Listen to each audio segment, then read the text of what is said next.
Okay. Yeah, they look Hey, into it. welcome to 100 Yards of Football. I'm your Really? host, Bobby Butler, and this is our legend segment. Ladies and gentlemen, I'm telling you right now, we got a true legend, FSU legend, Tallahassee legend, the guy who recruited me at FSU, the great cornerback, Leon High School, Ivory Hunter. IJ, welcome to the show, man. Oh man, I appreciate it, man. Glad to be here. Man, we should have did this a long time ago, me and you, right? Yeah. Long time ago, man. Hey, listen, man.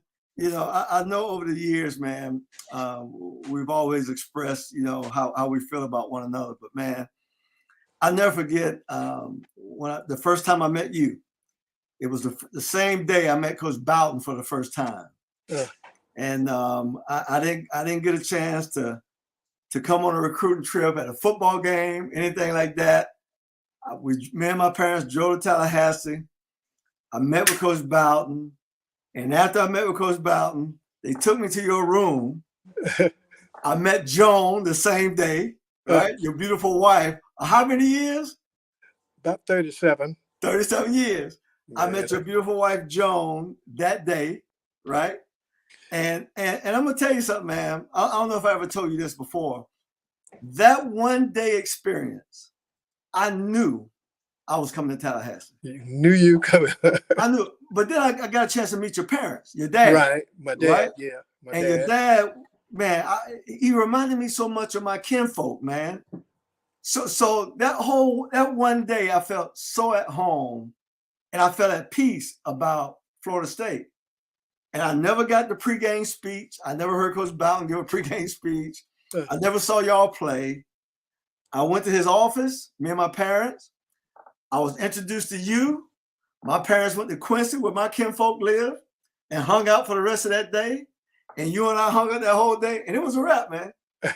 It was a done deal. It was a done deal. So, man, welcome to the show, man. Welcome to the show. I'm so happy to have you here, man. I appreciate it. So, listen, let's talk about that day, man, because I was talking about you to somebody yesterday, and I was telling about that first experience we had, right? And so you were from Tallahassee. So I think the student body was out of, off for the Christmas holidays. Right. When I showed up. So nobody was on campus. And the guys who from Tallahassee were still in the apartment complexes. So your roommate was a guy who went to Godby High School named Abraham Smith. Abe Smith. now let me ask you this question. I got to ask you this question. Do you remember what Abe said to me the first time he saw me? Well, I know it was a curse word. It was a curse word. But we're not going to say it online. We're not going to say that. That's right. But I tell you what, I remember the time Abe used to cook food and you fell in love with coming over to our apartment. Oh, man, I lived in there because he could cook. Hey, Abe could cook like my grandma cooked. Man, Abe could do it all, boy. But every word other than a curse word was going to be coming out of his mouth. Well, I'm gonna tell you what he said to me. You introduced us because he wasn't in the room at first. When he came back to the apartment, you introduced us, and you said, "This is our new recruit, Bobby Butler, from South Florida." He looked at me. He looked me from my head down to my toes. He looked back up to my head. He looked back down to my toes, and he said this. I'm not gonna say exactly how he said it. Yeah. But he said this. He said, "Man, you better not bring your little self up here. They're gonna break you up." Boy, Abe was straight up, boy. Oh my God. I'll never forget that, man. He said, "Man, you better not come up here. You're gonna break your little tail up." And of course, he just said in those words, he said his own words, right? Man, Abe was something else. Oh man. He was, Abe was a good guy. And I tell you what, he was a great player too, man. Yeah, man, super, man. He was just a down to earth neighbor. We was, went to school, he was at Garby and I was at Leon and we get prepared to play him. And the coach would tell us in the meeting, we're going to run away from Mr. Smith and then we're going to come back at him. Right. So the deal was we were running all the plays, all first quarter to the right, away from Abe. Then about the second and a half quarter, we started running right past him. And he was cursing every play. I'll get you, I'll knock you out, and I'll tear your rags off you. I love it, man. I love it, man. Well, it's amazing, man. A lot of people, in the state of Florida, Joe, there's so many pods of great high school football. You start talking about Miami, we got in Miami, Right. Fort Lauderdale, Delray, Palm Beach County, Orlando, Apopka, Tampa, Fort Myers, Pensacola, Panama City.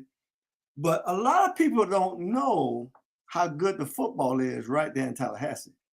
Boy, that Leon High was well known, boy. When I was in middle school, I just dreamed about going to Leon. Man, because they were so strict and disciplined. Mm-hmm. Yeah, and I really enjoyed playing. You remember Wally and all the boys, Jimmy? Hey, listen, man. Listen, you played with some stud dudes at Leon, because I think the oldest player that I had an association with, Mike Schumann, Jesse Forbes. Right. And Detroit. And Detroit, right. And so, and all those guys, and then you got Wally, and then you got Jimmy, and then a few years later, you got Blair Williams came out of there, Right. Well, you remember Kurt came out with that group. With Kurt Unglaub came out with Jimmy. But it's funny. I was talking with Jimmy one day, and I played quarterback in high school. Uh-huh. And I thought I was pretty good, Joe. I could throw the ball pretty good. I thought I did a good job. But one day I was talking with Jimmy. And I said, Jimmy, what was it like playing for Coach Cox? And what made y'all so great? Jimmy said, Bobby, we threw the ball every down. I go, what? He said, every down. I said, come on, man. He said, Bobby, every play was a drop back. I was like, wow, because Wiley, you and Wiley came out of high school the same year. Right, we came out a year ahead of Jimmy. So Wiley was the National Player of the Year for the whole United States. Ooh. He threw some kind of crazy amount of yards at Leon because y'all threw the ball a lot. Right. And then the next year, Jimmy came out and broke Wiley's record. Man, it was tough, boy. I tell you, those guys were remarkable. They didn't have a lot of great footwork, but boy, don't you get them upset. They'll throw you off the field. They'll throw you off the field, man.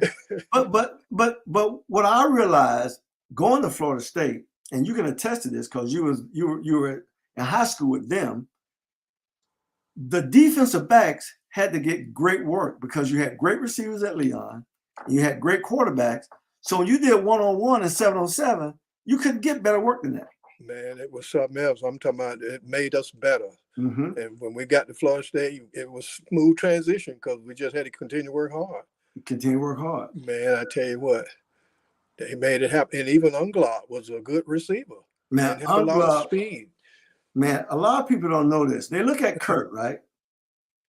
And when you look at Kurt, you just automatically go, he's a possession receiver. Right.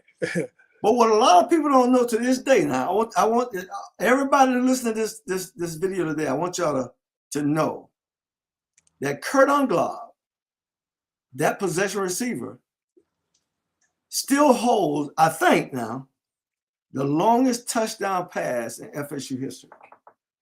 And I remember that too. And he's a sneaky player, but boy, he didn't drop no passes, did he, Bobby? No passes. The best hands I've ever seen. Man, he was something else. Yeah, Kurt Unglaub was a special player, and they all came in a package deal from Leon.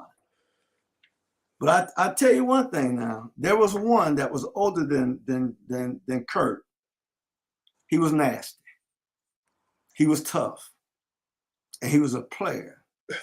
That got doggone Mike Schumann. Ooh, Mike Schumann used to tear my little tail up when I was a freshman, boy, and talk noise to me and drop the ball. He'd drop the ball on. He'll spike the ball on you. Spike the ball like he was a superstar. Like he was a superstar. He could catch that ball and talk trash. And talk trash at the same time. But what I picked up, and tell me what you think about this. What I picked up from all you guys who went to Leon High School. Not only were y'all good, but every one of y'all were fierce competitors. You competed. You always met the challenge. See, and y'all always worked hard. And one of the things I can say, following you, looking at you, I ain't never seen nobody with footwork like you, Ivory. Ivory, your footwork was a work of art. I mean, they could have took the way you used to play that boundary corner and play that cover two. They could have took your feet and put some James Brown music to it. And man, we'd have been top 10, man. Well, you know, I used to visit Big Daddy's, you know. Oh, yeah, you used to live in there. But that come from hard work, Butler. I tell you what, that footwork, I used to do it when I wasn't playing. Man. I can remember, just like it was yesterday, being a freshman, and you and Bojack out there, and Bojack was playing the strong corner. You was playing the boundary. I remember one day we was working in the parking lot. I don't know why we were in the parking lot. Coach Stanley had us in the parking lot, right? And the stadium. And the stadium. But that day we was in the parking lot, man. I was just watching your feet. I said, man, that dude right there, you know, how do you do that, right? And get your feet around and do it. Man, it was like perfect. It's like poetry in motion. But a lot of that has to do with hard work. Yep. Discipline and hard work. Discipline, hard work. So, yeah. Joe, so talk to me, man. So in Tallahassee, all right, I've never heard y'all talk about this, but I want to get a clue because everybody don't have youth football program. When did you start playing football for organized football? I lived on the outskirts of town, and I couldn't play the Mighty Might in the middle school because we was a distance, and my parents were working in the afternoon, so I had to wait till I got to Leon, and I sat down with my parents one Saturday night, 10th grade, and I begged them, could I play? And they said, well, how are you going to get home? Because I'm working 3 to 11. Your daddy worked from 5 to 1. Yeah. And they said, and I said, I'll catch a ride with some of the guys. And my dad said, boy, those guys going to knock you out. But I looked in my dad's eyes and said, look, Dad, I'm going to knock them out. And from then on, Butler, I just felt in my heart I wasn't going to do nothing wrong, wasn't going to get in trouble. And that was my motto, to show my dad that they wasn't going to knock me out. Because he wasn't football knowledge, you know, he didn't know. But he stirred me up, man. He stirred me up. Well, I tell you, it's something about your daddy, man, that can really drive things home. Because no matter what anybody say, we always want to make our parents proud. Right.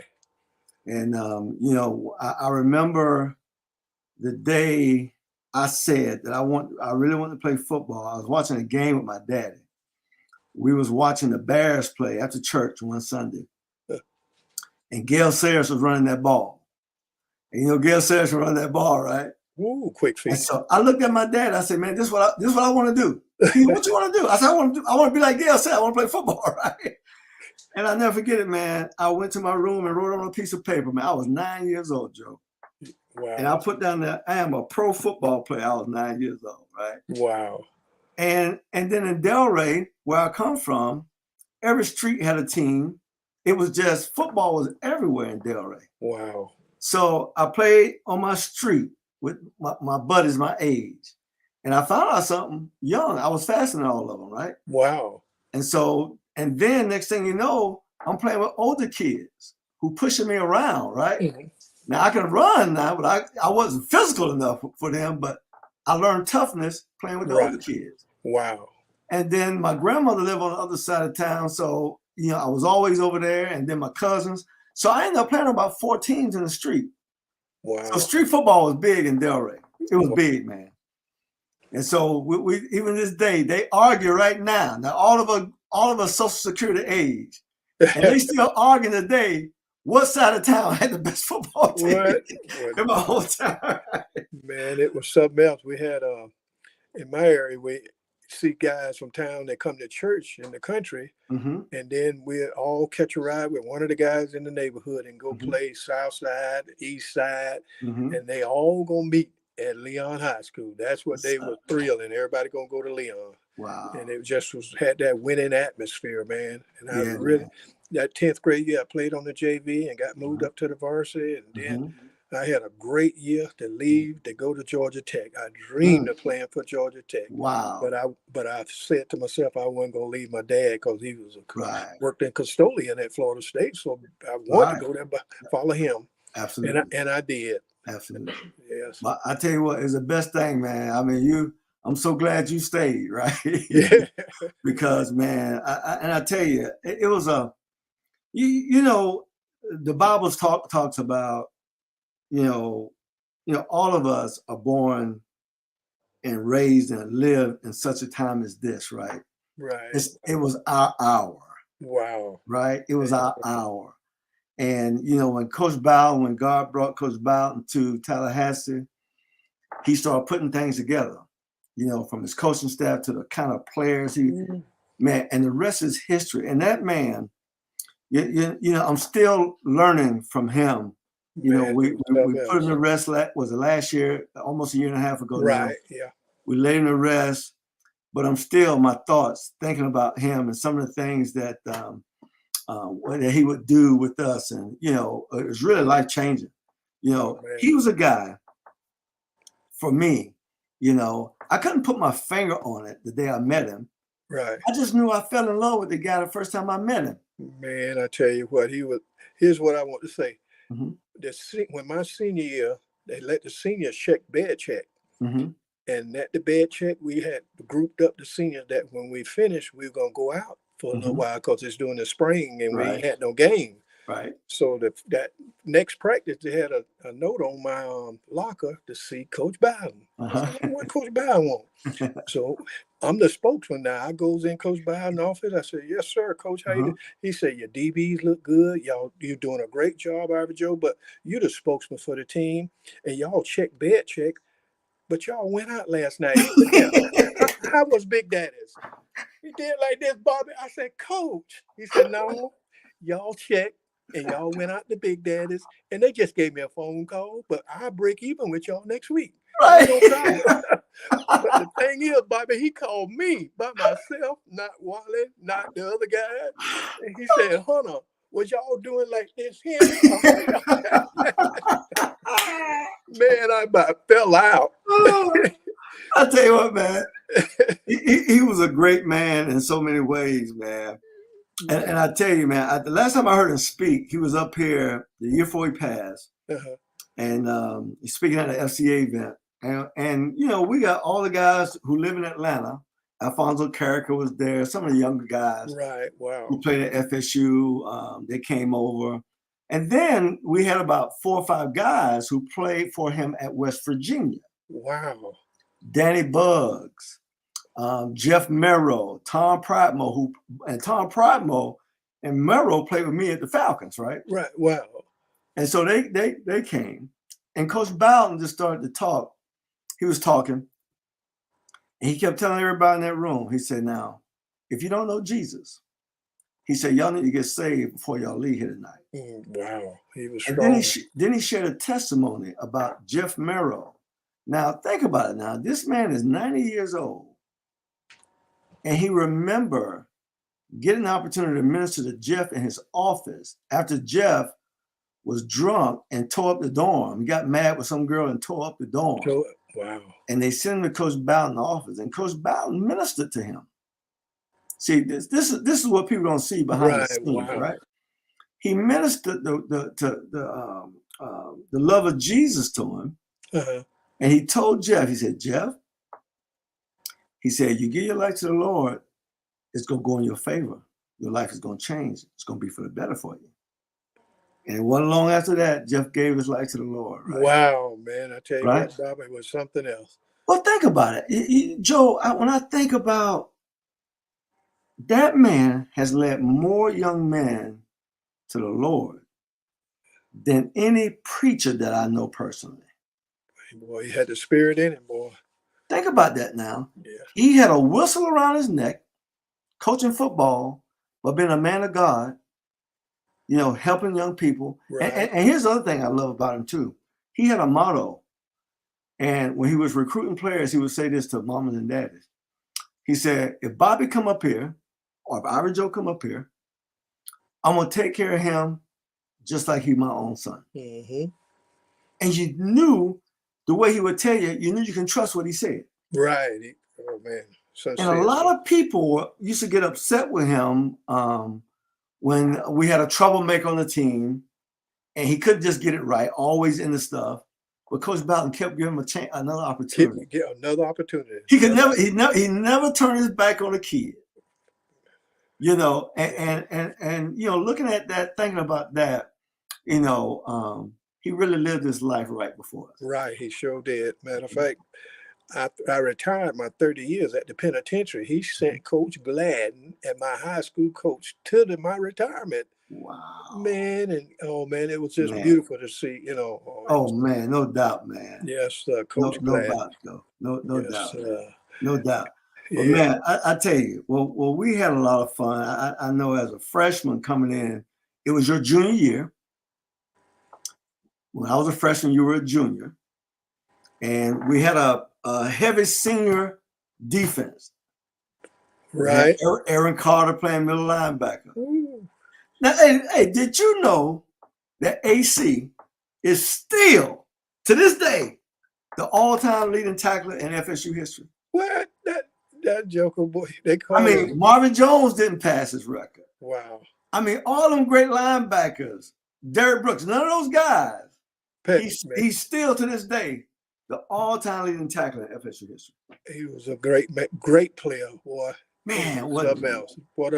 What a leader, man! What a leader! But so, I got a story for you, Butler. Hit me up. I was a junior, and we was in the secondary, and they started to rotate you a little bit in practice, and I hit Grady King and shocked the crowd and everything, and then I called his name. King K got upset with you because you didn't call crack, because they really didn't want you rotating with them. Right. And then we went to the sideline, and I said, Bobby probably said it, what you got to do with it? I said, wait a minute. We finna get tore up now today. Now don't jump. Well, you know, Butler, didn't nobody want to jump with me now. I remember that well. Man. Yeah, they were caressing you, but I got in it to tell them to calm down. I said, well, he probably didn't say it loud. What you got to do? What you got to do? Hey, Joe, you always have my back, man. Yes, sir. Yeah, you always have my back. You know, and I always appreciate that, man. I mean, you was always a guy protecting everybody, and you were the leader. I mean, you're the captain of the team. I mean, you kept things in proper order. You know, because one thing, and you know this, you know, knuckleheads are knuckleheads. Yo, man. And you need the right person on the team, the right leader, to keep everybody in place. Not on the field, but at the dorm, at the apartment complex, right? Yeah. You know, on campus, you know. And so you were that guy, man. We really appreciate you, man, for all you did for us back then. Yeah, sure. But man, check this out. So I came in, you were a junior. We had Nat Terry, who was a free safety. Heck of a free safety, smart, intelligent, athletic. Yep. Then we had Kincaid playing strong safety. Kincaid ran something like a 46 quarter on the track team. Yep. I mean, he can burn, he can turn them wheel. Man, he can go. Then we had Bobby Jackson, who was a 4'3", 40 guy, right? Very explosive. So that was the secondary when I showed up. And then you had AC, but then we had another phenom. A lot of people don't know this, but Jimmy Higgins, the other linebacker. You know, he started at nose guard. Ooh. But see, a lot of people don't know Jimmy Higgins ran a 600-yard dash, Joe. He ran a 600-yard dash. Who's that now? Jimmy Higgins ran a 600-yard dash in high school. Well, yeah, but he was so athletic acting. He just bounced around, and look here, he could never get tired, Bobby. Never get tired. and then on top of having those two in the middle, great leadership, my first year, of course, we had the great Willie Jones. Yeah, Willie.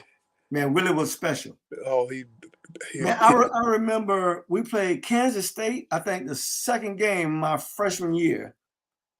I think Willie had about 4 or 5 sacks that game. I felt sorry for the quarterback, man. He was all on it. He couldn't get away from Willie. And you know, we know Willie, great Oakland Raiders, second round pick, you know, great player for us. And then we had the doctor on the other end, Scott Ward. We had Scott on the other end, can make drops, can cover, be in the curl when he had to be in the curl. You know, very disciplined. But on the line, you know, Ron Simmons came in with Ron me and Simmons, became the boy, nose guard. Now, Float was a whole different animal he because really was. Float was what, 6'2", 235, I think, when he came 235, in. all muscles. All muscle. That joke used to walk around campus with no shirt on. You remember that? You remember that joke? Yep. He go to class with no shirt on, man. Well, he was so proud, you know, he was young, proud. He just But excited. you know, his personality, I always used to tell him in school, I said, man, you'll make a great wrestler one day. Oh, yeah? I did. I used to tell him that all the time. Well, boy, he made it. He made it. Lo and behold, he became that guy, Farouk. Yes, he did. And so, and then you had him in the middle of the line, and then you had Abe at the right tackle. Yep. And then you had Louis Richardson at the left tackle, right? Yes, sir. Old Louis. And then on top of that, we had my roommate, Big Walt. Big Walt on the right sometime, yep. And then Jeremy Midland, those guys. So we had, and Mark Mosick. Yep, Mark said was just, he was hump to go good. He just happy. Hey, I used to love to see him play, man. Yes, sir. Because he get excited, man. He'd get a sack, man. He'd do a little dance for you. Yep. That guy was something, boy. He was something. Yes, and so he was. That was our defense, man. But most of those guys were seniors. Louis was a senior. AC, Jimmy. Yeah, because we got Willie back. Willie came back. Willie was with you. Right. Willie was in your class. Right. And Scott Warren was in your class too, right? No, he was behind me, but he was with Jimmy. Right. Okay. Yeah. So I mean, we had a great defense, man. Then you had young guys like me, and I don't even know, did Monk travel with us that year? I don't think he did. It was, and even Keith Jones went out that day, and I couldn't remember. I don't remember them traveling with us. But those guys, Butler, played over and beyond their time. They didn't have the speed. They be in the right place at the right. If I ran a 5 technique and knocked the receiver down, you ain't got to worry about Monk gonna get it. Monk gonna get it, man. He gonna get it. You know, I always say that, man. I used to be, a lot of times when I was playing the league, I'll be looking at some of these guys, man. I said, man, can I call Ivory Joe or Keith Jones? Can I call? We need some help. Right. You know, because one of the things I remember being a corner here, well, let's go back. In college, yeah. If the defense called for Keith Jones to be in the curl, he was going to be there. Yeah. Ooh. I mean, I didn't have to do anything but play outside technique because Keith was going to be where he's supposed to be. He going to be where he's supposed to be. And if Monk had the middle of the field, or he had that on that boundary corner, he playing that half over there, he gonna be where he's supposed to be. And be there and ready to go. You know, Monk, I don't know the numbers right off, but Monk gotta be in the top 3 all-time leading interception leaders in Florida State. I believe he might be number 1, Butler, because he intercepted a whole lot of tip passes and everything. I know he was one time, but I think Terrell Buckley passed everybody. Okay. But Monk right there. He right there. Right? And didn't drop him. Didn't drop him. And the other thing about those guys too, Joe, they were headhunters. Oh man. Look here. Keith Jones won but 5'10". He'll come up and stop a run, knock the running back the other way. He just oh man, he was a smart player. He get there for get rolling, and boy, he make the tackle. He was just that good. I mean, of course, you know, me and Keith played close together because we played on the strong side. Man, Keith used to hit them jokers so hard sometimes I feel it through my body, man. Man, look at him. He popped in there and popped. Keith was a see those guys right there, and here was the key though, Joe. We were fortunate enough because my sophomore year, you got hurt in I think the second game of the year against Oklahoma State. Yeah, second game. Yeah, it was a home game against Oklahoma State. You got hurt, and we got blessed because you ended up getting a red shirt because you didn't play with 1.5. Right, and came back the next year. And so you came back the next year, and that's the year we went undefeated, 11-0. And that's one of the best years in FSU history. That was the first regular season undefeated class in the history of FSU. Wow. And we played some dudes, man. I never forget the game against LSU in Baton Rouge. All right. I'll never forget I remember because we lost to Mississippi State my sophomore year over in Starksburg. I didn't make that trip. I hurt my ankle that year too. The year you were out. So me and you, both corners were absent. Right. So we were not in that game. And this receiver they had named Marty McDowell, I don't know if you remember, he had a field day on us. And then the next year they come to Tallahassee looking for the same kind of gravy, but the two corners was there. Whoa, man! I tell you what. And we put that thing on them that night, bro. I tell you what, I remember it so well. We beat the Gators. What 37-7 that year? Man, your junior year, I believe it was. We beat them Junkers every year when I was in school. Man, I say that with authority. We beat them every year. Every year. Oh man, it was so much fun. It was so much fun, man. But I tell you what, though, man, the game of football really is a game of brotherhood. You know, all of us are brothers, man. I mean, I can be anywhere in the world, and if I think about you, I'm gonna start grinning and laughing, man. Right?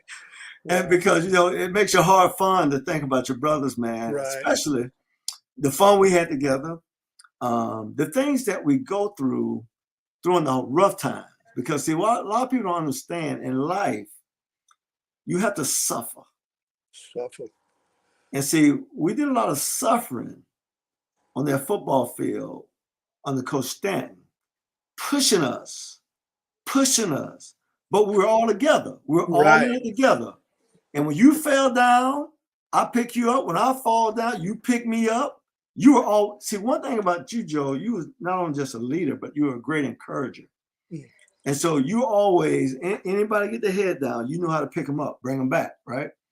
And we needed that from you. And then when you left, you know, it was like a tag team. Me, Monkey, and Keith was that person. You know, being the voice that you were after you left. Well, I got to say this. Y'all did call me old man or something. Well, you're the old man of the group, so we had to, right? We had to, man. Yeah. And so, but now, Joe, we know you're a great football player. But you think you're great at something else. I don't know what it is. You know, all my life, you're talking about the boat, you're talking about the fishing line, the fishing pole. Yeah. And, you know, and you I don't know, you should have your own fishing show or something. I don't know. Well, I formed a men's retreat. And we got about 20 guys in there from all over the state that we group up and go fishing down south for about 3 to 4 days. And we have 3 to 4 members that passed away. But what we do is talk on the phone and how the weather and all that. But we'll group up and set a trip or plan about 4 or 5 months ahead. And we'll go down to Lake Wales and over there in Gatorland. Gatorland, right? Stay in the cabins right on the water. And we have enough boats for everybody to be safe. We go as a group, come back as a group, fellowship as a group. Amen. And then we spread and put flyers out and try to get other guys in the group. Yeah. Amen. And matter of fact, Nate Henderson came down one time. Big Nate. Nate was on the pontoon. And Big Nate in the pontoon? He was on the pontoon going up the channel, and we went to talking, and they say, you know what, Hunter, I really thought a big whale was going to come up and just eat the boat up, because I ain't never did this before. I didn't know what was out here in the water. But he enjoyed the fellowship and being on that water in the boat. And Gator was in the boat. So we got a nice group of guys that every couple of years we'll group up and talk about it, plan it. You remember we invited you one time. You invited me last time, right? Yeah. So that's something you ought to look into. We're on one day we'll all wear T-shirts alike. The next day the group will go over there, and then somebody called. Look here, boys, they on the south end in the pads, and all the boats come flying across the lake, and we sit right there, and now everybody fellowship. Wow. What you gonna do over there? Yeah, I got 2 or 3 now, but how about you? How many you got? You know, just talking adamant, man, it'd be so nice. And then every meal, before we go out, we'll gather up and pray, because you never know when somebody could have an accident. Or anything could happen. As a matter of fact, one guy went down there, he hadn't taken medication. and I noticed him stumbling, Mm-hmm. and boom, I ran to his rescue, and all the guys gathered Mm-hmm. around. They called the nurse and all, and came and rescued. Mm-hmm. So anything could happen, but it's a group thing called a Right. men's retreat, where the Yeah. ladies don't get to go, but the men stay for about 3 to 4 days. Ladies. All Amen. the food is paid for. The Mm-hmm. Tallahassee boys cook breakfast. Mm-hmm. The Lake Well boys cook supper. And the I Jacksonville boys will cook the next night, and it's be love real it. playing it out. I love it, man. I Yes, love it. sir. That's good. But see, it's that brotherhood again. Right, Yeah, right, that'll never change for us, right? right. And you know, I'm just gonna tell you, man, my life has been blessed. And you know, when I say blessed, I got so many great friends, man. Really great. I mean, you think about it. Think about this. Think about all your friends from Leon. Think about all your friends from FSU. Every year, there's a different group, right? Right. And so, and then for me, I got like doing this show, right? I don't get paid to do this show. Well, I do this because I get a chance to sit with my people, my brothers, right, right.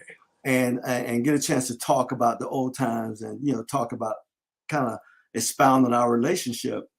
So I get on this show, I bring guys who I play youth football with from Right. Delray, Okay. Wow. right? I bring guys from my high school, so I played on 3 high school teams. Wow. Sophomore, junior, senior year, and there's different What? guys on every one of those teams. Yeah. I played 4 years in college. There's a different group every year, right? That from Florida State. And then I Right. played 12 years in the league. Right. Wow. And so I got so many guys, man. And so I got a lot of brothers in my life, man. Great. And, you know, the Lord has really been bringing us all together. I think this show is another way to just bring us together because over the past 3 years, Joe, and you know this, we've lost a lot of people. Right. You know, I can't bring it on, blame it all on COVID because everybody didn't die from COVID, but we lost a lot of people. Wow. I know I have. I stopped counting at 25 since the top of 2020. I went home to Quincy. My aunt, I don't know if you remember, my aunt Lena May from Quincy. I used to go over to see Quincy. Right. I remember She died. Yeah, she died March of 2020. Huh. She was 90-some years old. Really? Wow. She's the last one in that generation to go. So, and then the next month, one of my best friends, deacon in my church here, mom died. Wow. And then Coach Harden died the next month. Yeah, I heard Steve about Harden that. died. Wow. And then we come to the fall, and Coach Stanton went. Man. And then Mr. Callaway went. And then Coach Gene McDowell went. Right. Wow. And then it just kept going in my family. And so it's been a lot. And then yesterday, I just got news one of my buddies died. That you played against him too, Joe. He played at North Texas State. Really? Wow. His name is Bo Robinson. He was a great running back. Right. Played for Detroit, played with us in Atlanta. Right. And he died a whole year ago, and we never heard anything about it until yesterday. Wow. So anyway, so a lot that's been going on. And so, you know, it's more important now that we draw together, man. Right. And continue to pray for one another, you know, because I'm like Coach Bowden now, and I'm not shy about it. Right. You know, if I don't think you know the Lord, I'm going to ask you.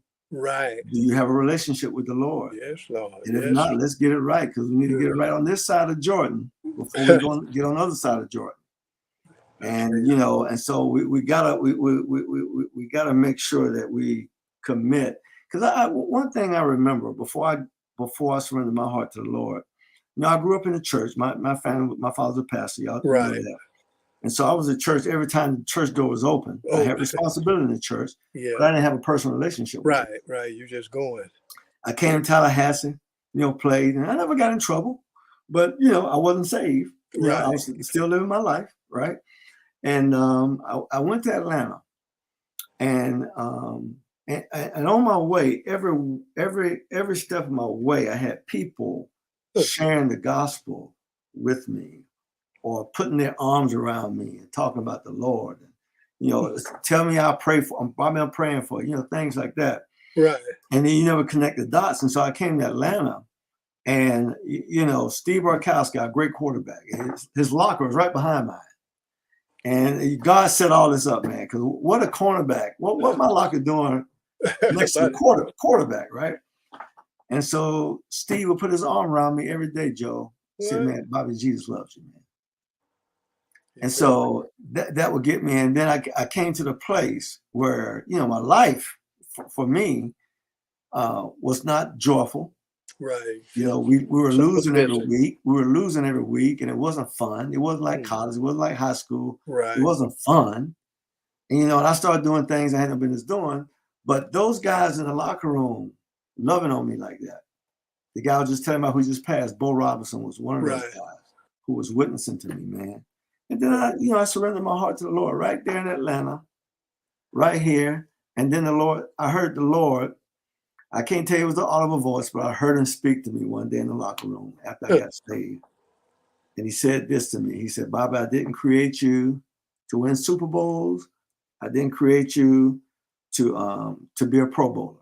I created you to bring glory to my name with all the gifts and talents that I've given you. Wow. And Joe, that day my life changed, and I became the locker room preacher. What? Okay. You know, that was what I was there for. And so, you know, yeah, I was playing ball. I was still enjoying playing ball, but I had joy in my heart now because I got a real purpose now.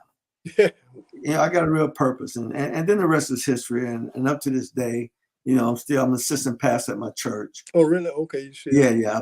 I've been ordained in 1998, and I'm an assistant pastor at my church. And, Wow. you know, a little small church. You know, Right. I'm still country that way, Joe. It's still church, ain't it? Yeah, bruh, I'm still country. You know, all we need is two. All we Really? need is two. Me and you right here. That's church right here. Right. You Right know here, it. right? Yes, And sir. so that's my life, right? And so Right. and then because of Coach Bowden, I still do football camps for kids ages 7 through 13. Okay. Now that's important for me, that age, 7 through 13. Right. All right. So, and what we do in these camps, we share the gospel. Early. And so I can't tell you, man. And I see Coach Bowden all in it, right? Because that dude had a whistle around his neck, man. Wow. Leading people to the Lord. Wow.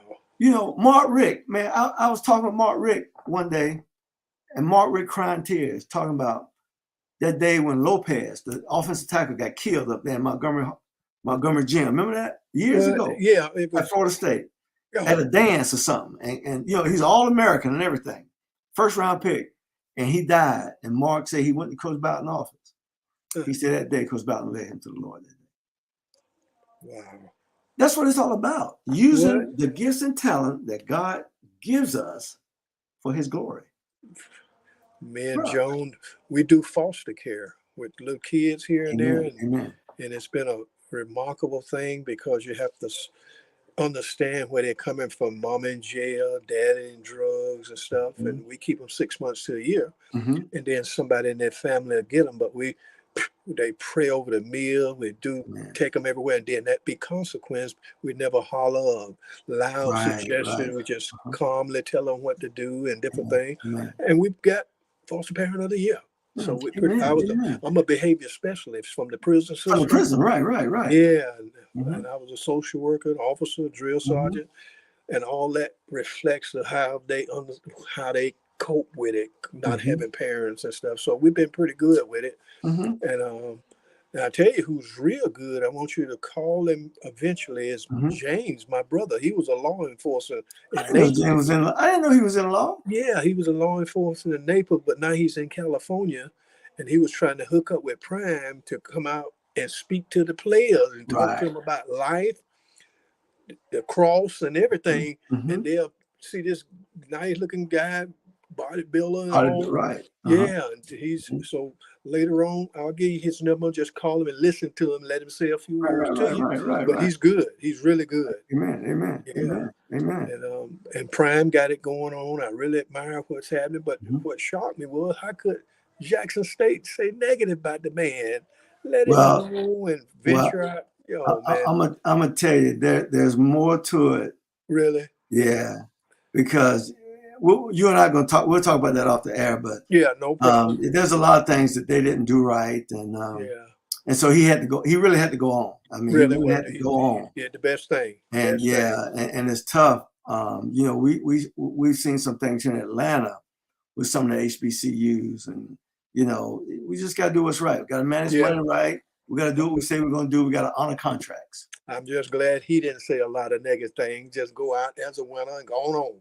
Go on about your leave it business. behind. Yep, that's right. And he's done that. And Dion has really gone through some things lately. Yeah. Okay. Well. I don't know if you know about his feet and what the feet and the ex-wife and all that. Because he was doing so good with Jackson State, they brought some negativity about the court here, and they didn't have to do all that. They have to do all that. Yeah, that's behind. Exactly. What's happening now. Yeah. And even the little foster boys that I deal with, they be on medication a lot of times. But I got 114 that's in the sports, and usually they can't cope because the daddy is not there and they're on drugs. So it's been blessing to us because we give back. We take them to church on Sunday. Amen. Do little odds and ends, put money in their pocket. But any little thing they do wrong, say, wait a minute, you know you don't supposed to do that, right? Yeah, sir, I ain't gonna do it tomorrow. I said, well, we're going to the parade tomorrow, but you won't be able to make it. Oh, really? Oh, really? And we do that as a consequence. And guess what? They ready to go now, boy. They're ready to go. Yes, they're ready to go. Well, man, I applaud you and John for that, man. But the God that lives on the inside of y'all, man, is going to be expressed in love to people. And that's a blessing, man, that y'all still getting those kids like that. Because that, with our camps, that's what it's all about. 7 to 13. Wow. Age 7 to 13. And sometimes it feels like a babysitting agency, right?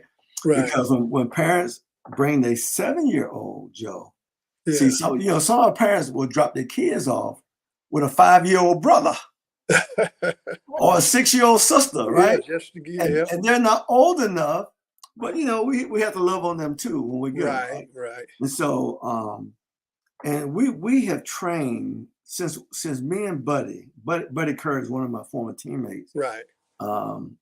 He was drafted in 1980, year before me. He was a linebacker out of North Carolina. Right. Okay. Number 50, played the Falcons. You redhead, you know him. And so Bud and I teamed up, in 2000, and we had some ideas, and he was doing character camps in Carolina. Well, I've always done just regular football camps, right? With guys who gonna commit to do what I need them to do. And so I'm helping the kids. He had a nephew in my camp. And he was coming down. I didn't know he was getting ready to move back, but he was in looking at the camp. He said, man, we got to meet. We got to meet, man. He said, I like what you're doing. We got to meet. So we met, and we came, and he said, look, I've been doing character camps out of my church. And he said, will you be interested in doing a football character combination? I said, man, that's right up my alley. And so to make a long story short, we started in year 2000. And we've trained, Joe, listen to this now, over 85,000 kids since that time. Wow, that's I can't begin to tell you. We got kids now in the NFL playing ball. Right. You know them Edmond boys, the middle linebacker 49, play for the Buffalo Bills. Right. His brother who played for the Steelers, safety for the Steelers. What? Man. We trained all them kids, man. My kids came through my program. My son Bryce, all them. Jesse Tugger children. They came to our camp system every year from the time they were 7 until they 13. Right. Wow.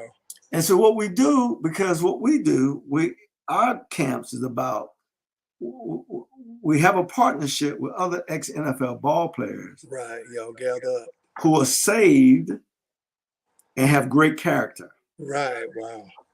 And so we take those guys and we use them not only for that physical football part, but to share their life through their story, which is their testimony. What?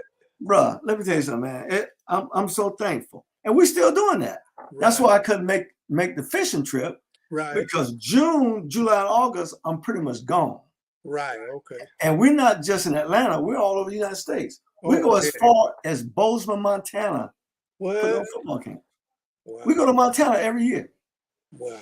We're in Canada. We all up in Toronto, man. What? So we're all over with the football camps. And that's part of what we do. Blessing there, buddy. Man, it's nothing like taking those kids like you and Joan doing and helping train and raise those kids, man. you know, and so, and we got to do what's right by them, Right. you I know. had two You know, kids. it's our obligation and duty to do that, Yeah, I tell you what, it was something else. to I do had that. two boys one time. One of them was 12 and the other one was 10. Mm-hmm.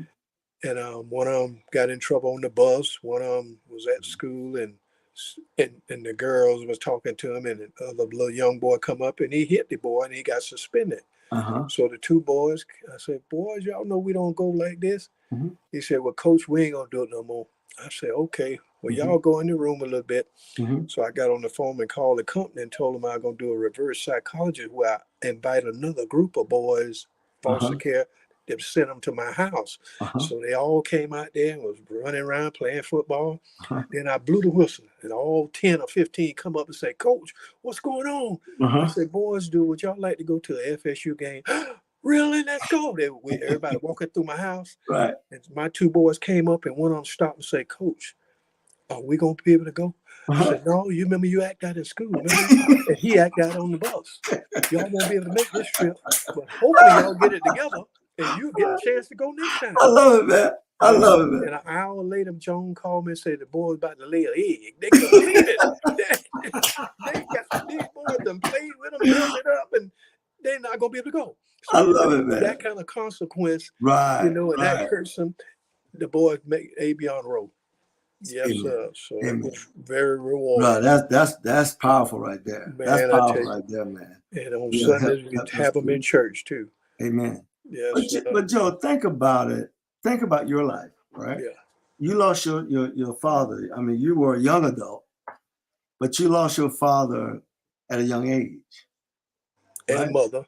And mother. That's right. But how many people did the Lord put in your life to help you? You see what I'm saying? Yeah, I'm telling you, it was, well, you know what? I felt like I was going to have a nervous breakdown Mm-hmm. because I couldn't believe that could happen. Right. Especially my mother, my distant cousin came in the classroom, Mm-hmm. my senior year and said, Ivory Joe. And I looked up at him, he's distant cousin. Mm-hmm. Then the teacher called me up and said, you need to go with him. Mm-hmm. So we got in the car, he was driving. I said, where are we going? Mm-hmm. He said, you got to go with me. Then came over the hill and went down the hill and I saw the hospital and I knew something was up. Oh, but man. I couldn't figure it out. Yeah. Then when he drove in the parking lot and took me to the third floor and opened the elevator and I saw my dad coming down the hall. He's just shaking his head and I knew something was going. I knew my mother was gone there. And that was devastating. That's tough. That was rough, boy. That's tough. Oh man, it was something else. And then my daddy, he was so good when I get in trouble, Butler, he'll just take his thumb, boop, right by the head. Right in the back of the head. Yeah, right. Oh, you know about that, yeah. And I just, yes, sir. man, it was something. But my Yeah, mother, man. I remember your dad quite well, man.